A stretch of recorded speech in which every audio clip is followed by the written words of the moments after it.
Hello everyone! So part 2 of the main story has officially begun on the JP server with chapter 12, and it's looking really exciting. There's a lot of big updates that came with this chapter, which is pretty cool. We were kind of expecting it to be a little bit of a smaller chapter after all of the big updates we've had recently.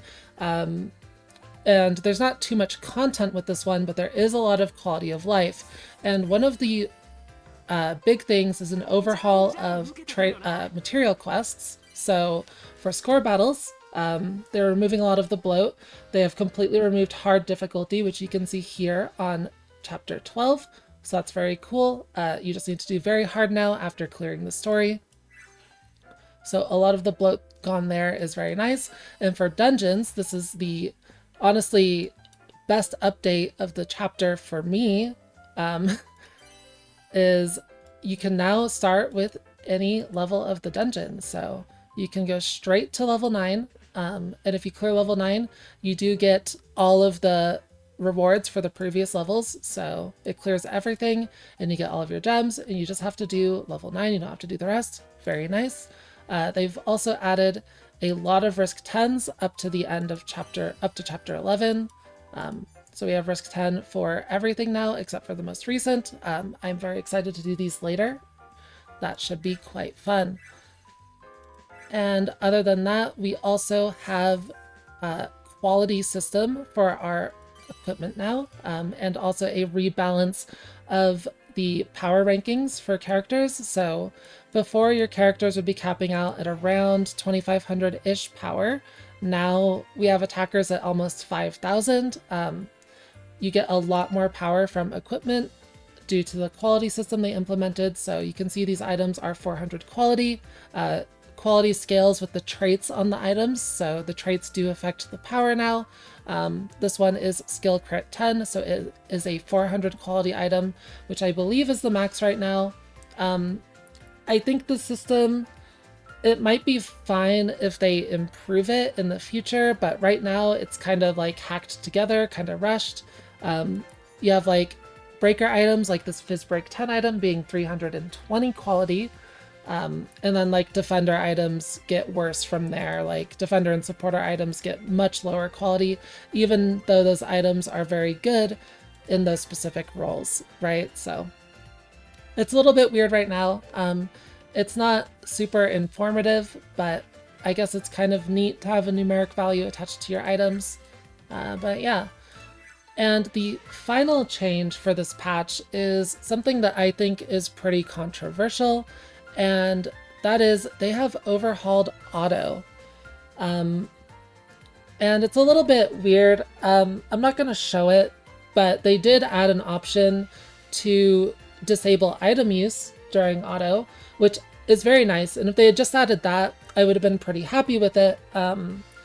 But they also changed the auto AI. So before, it was very simplistic. Characters would always use skill 2. They would use items when they were up. They would target the closest enemy on the timeline, and they would use burst if they had burst. Very simple, straightforward rules. It was very consistent. You could set up your team and reliably have your team do the same things every time. It was just very nice. The only thing that I really didn't like was the way it used items for autoing in dungeons, and they did add the ability to turn off items. However, they also overhauled the auto AI, and I think it's really, really, really bad. Just while autoing through the main story, a lot of the battles were taking longer than they should have because of bad targeting and a bunch of other weird things. Like my team is pretty standard: Izana, Logi, Ryza, totri, Liddy. So Izana as the sole attacker in this sort of comp. And I have like debuff items here, right? Like Dark Waters. And it was very difficult to get Izana to use items even if they were up. Like it would always be like Ryza throwing the items or something and then eating the debuffs. Sometimes Izana would randomly use skill 1 multiple times, wasting her buffs from these characters and then not killing all the enemies, which she easily could have if she just used skill 2. Logi would often target broken targets that were like very far down the timeline. It was just a total mess, and the auto changes are really, really, really bad. I didn't like it at all. I would have preferred the old auto AI with the very simple rules and just the ability to disable items for dungeons. But also you don't really need dungeon autoing anymore because of the dungeon changes. So I don't know. We'll see. I think the old auto was better because of it being predictable, but maybe this one is a little less frustrating. It does try to get burst panels on your team, but it's not necessarily worth getting burst panels at the expense of your team sucking, right? So it's a little weird. Maybe they'll iterate on it, either revert it or improve it. We'll see. But the old auto was very, very decent the way it worked, so I didn't hate it.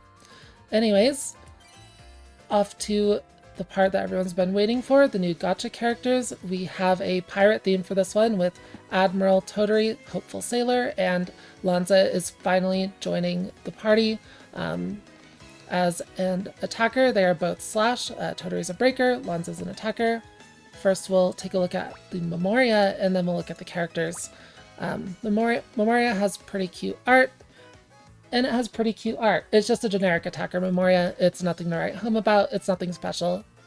But hey, cute. Alright, so we will start with Totri. So once again, Totri is a slash breaker. If you don't know, breakers are in kind of a weird spot on JP at the moment, where enemy stun HP has been inflating faster than breakers can keep up with it, so even breakers with perfect gear have a hard time stunning enemies. So breakers have definitely fallen off a lot in usefulness, and we have so much damage nowadays that we just sort of kill things without breaking them on a lot of teams.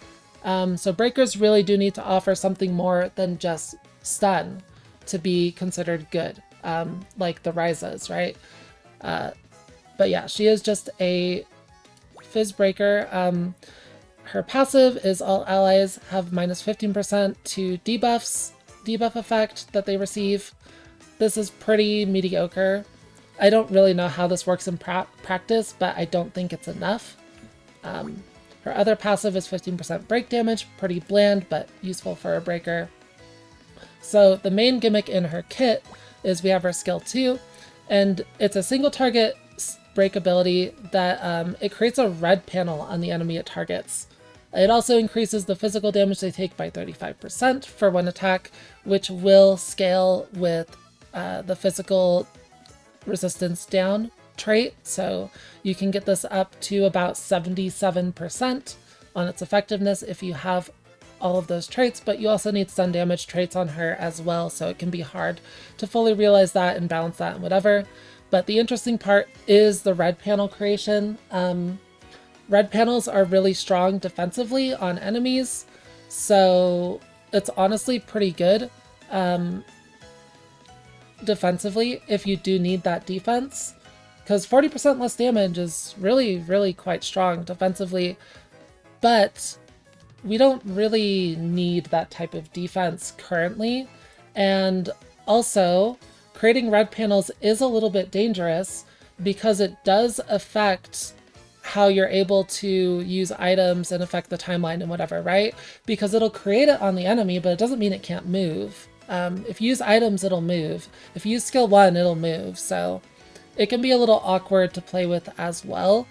And on top of that, it's just like, it's a bit unnecessary. So yeah, it's a little weird. Also, this debuff is worse than Valentine's Eska, and it only lasts for one attack, so she doesn't play well with other breakers like Ryza. They will eat each other's debuffs when breaking, so it's a little awkward. If this lasted for 2 attacks, it would be quite a bit better. But just 1 attack, it's a little weird. But at the very least, it doesn't have to stun the enemy to apply this debuff like some of the other breakers, which is pretty nice. So she's still a solid debuffer. You would generally use her as more of a debuffer than a breaker, though, in my opinion, nowadays, in the current JP meta. And her debuffs are decent, but overall fairly mid. Her skill 1 increases her stun damage for 2 turns, that's fine. And her burst is pretty similar to her skill 2. except it's not giving as much damage. So when breaking an enemy, it'll give the ally with the highest physical attack a stacking burst skill damage buff. It's 25% per stack, and it goes up to 50. I think this should just give 50 all at once. It feels pretty weak to me at the moment.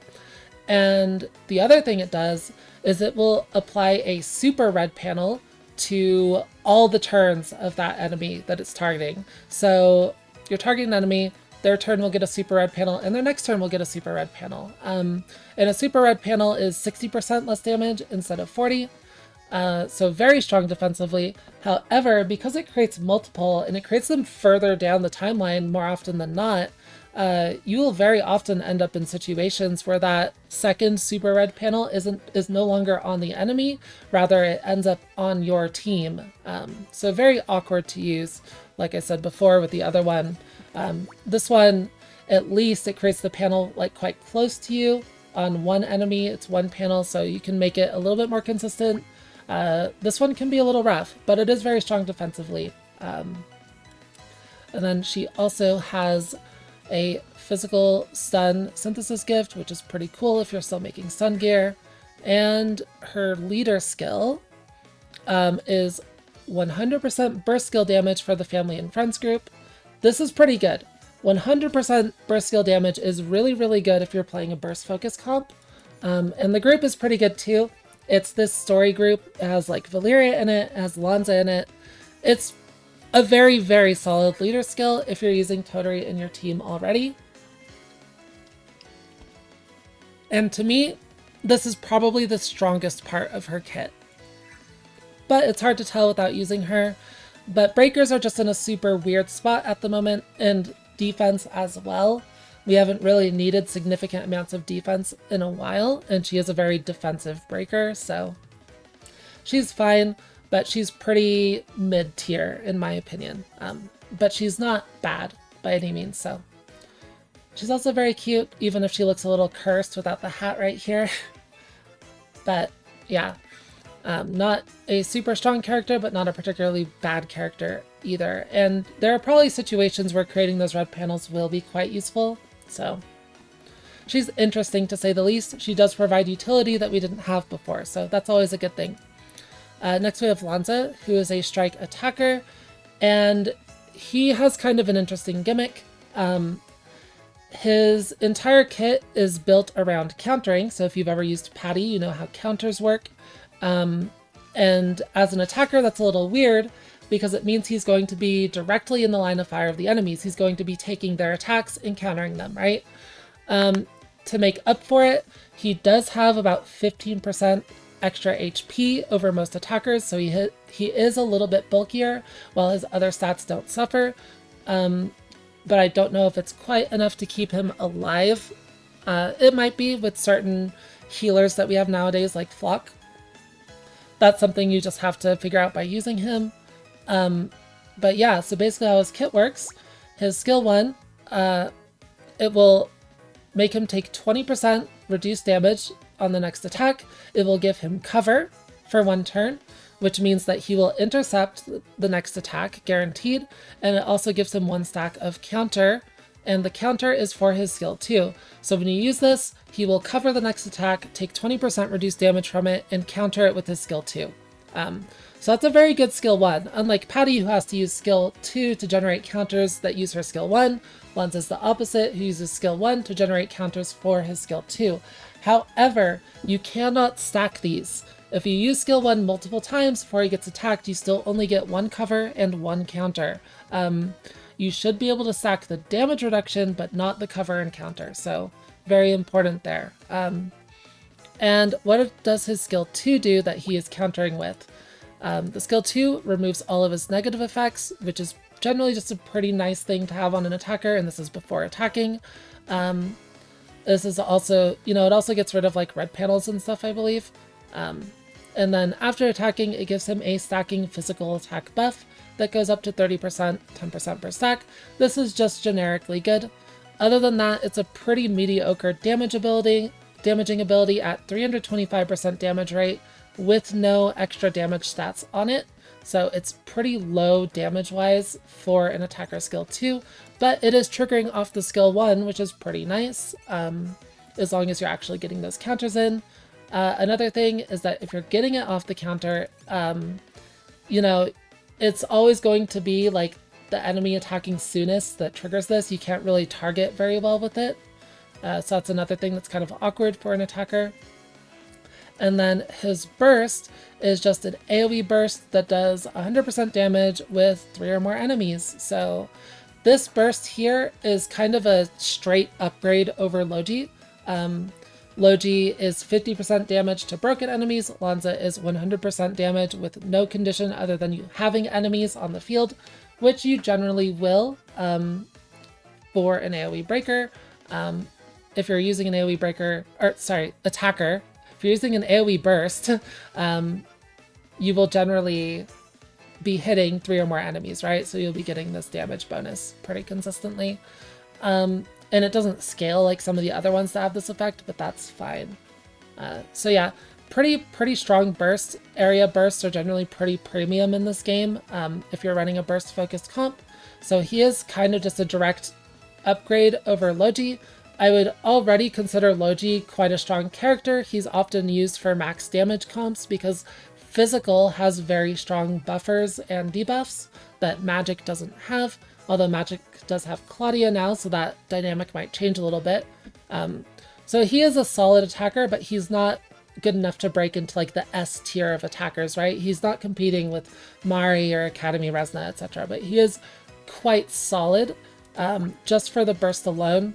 I don't know how to feel about the counter gimmick. He does have that bulk. He can help split single target damage between him and your defender, which can definitely help them tank a little bit longer or ramp up their defenses. But overall, he's still a solid character. I would probably put him around A tier, maybe low A tier, which is very good by my ratings. And then he also, importantly, his passive, every time he attacks, you get a 25% crit chance, stacking him to 100%. This is also another very important part of his kit, because nowadays it can be hard to fit like a crit support into the team. Attackers that gives themselves crit is very premium, especially attackers with area bursts, because crit is super important for AoE. Since each crit is rolled separately, you really want high crit chance, and this stacks up very quickly with the skill 1 encounter and stuff. Like, it does stack up quite quickly, so this is very strong. His other passive is just 20% skill damage for all /allies, so yeah, pretty solid attacker. He also has a little bit of an interesting leader skill, where at the start of the battle, adventurer characters take 30% reduced damage for 2 attacks. He is of course an adventurer himself, along with a few other characters like the Ryza characters, Totri, Fierce. This also applies to Defender Totri, which is pretty cool. However, you probably wouldn't use her in a lanzhe team because she's based on buffing magic characters, but it's interesting. But like Master Rise is in here. This leader skill is like a very powerful defensive leader skill if you have characters in this group. So I can see this being quite strong, especially as this group fills out even more. If you actually need these defenses, it's one of the better leader skills in the game. It's very high value. It can just completely nullify AoE attacks for a couple turns, giving you enough time to actually win a fight if the damage is very high. So I do think between the two characters, Lanzhe's the better one. He's quite solid. I will not be pulling for him personally, but he's definitely good. He's just not up with the best, so you can kind of feel mediocre from that perspective. His synthesis gift is also worthless. It's just slash damage, so nothing really to talk about there. And yeah, that is about it for the characters. Let's just go ahead and get right to the pulls. I didn't talk about their gear too much. It's pretty standard stuff. Totri has stuff similar to like Valentine's Eska, where she increases skill damage when attacking and whatever. This pull looks pretty depressing. But the gear doesn't really make or break the characters, so. Alright, probably just some SRs from the tickets. These are free tickets that we got for the update. And I'm not going to buy the other tickets yet because I do want to pull for Claudia first, which I'm going to do after this. Okay, but Pirate Totri? Yeah, she's very cute. Oh, look, Totri. We got her.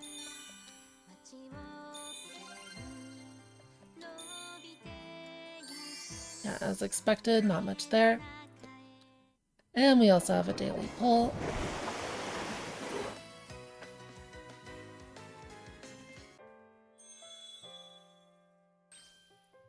One wink.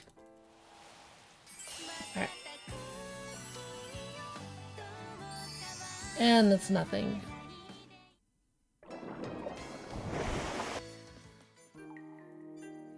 Alright, daily pull for Claudia.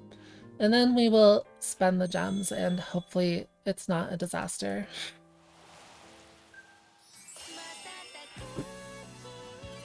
I do have a few days left of daily pulls, but that's just coping that she would ever come in those, and may as well just do them for the video, so. Alright. Please.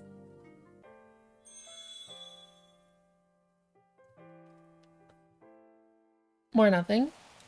Good start, good start.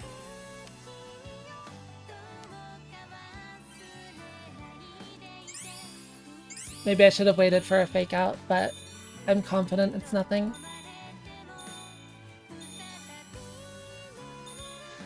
Very nothing. Alright, we go again.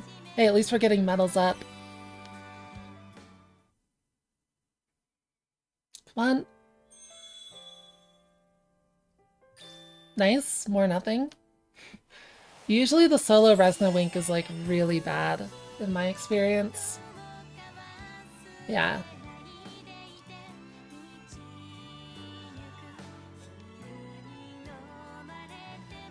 There they go.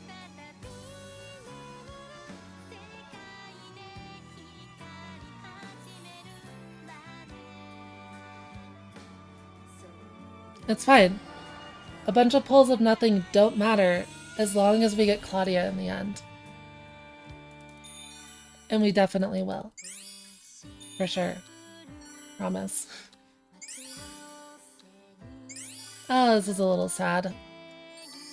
No 3 stars and 3 multis, alright. That's fine. Number 3.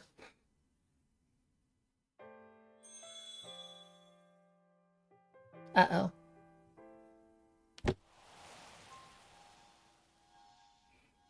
If I don't press the button, it can never hurt me.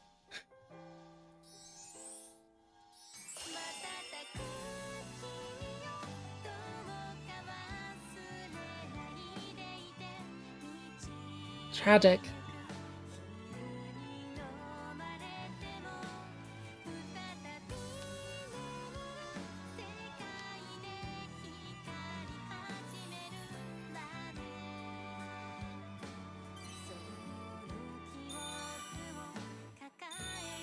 Alright, 10 Rs. Oh yeah, that's what we like to see. Perfection. Fantastic pull. Love it. Okay, 4th one. We have to at least get a 3-star, right?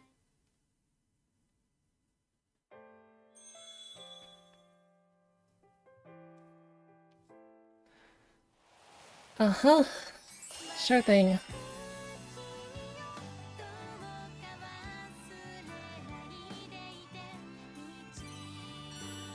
Sure thing.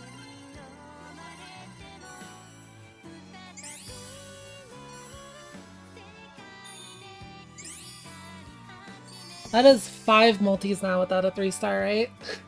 No SSRs at all. Uh-oh. Alright, can we go for 6?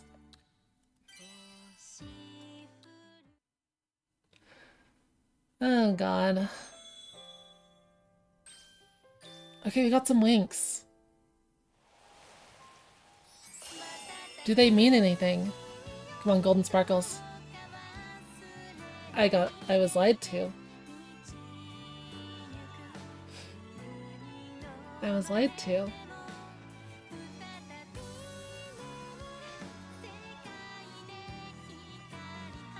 No fake out either.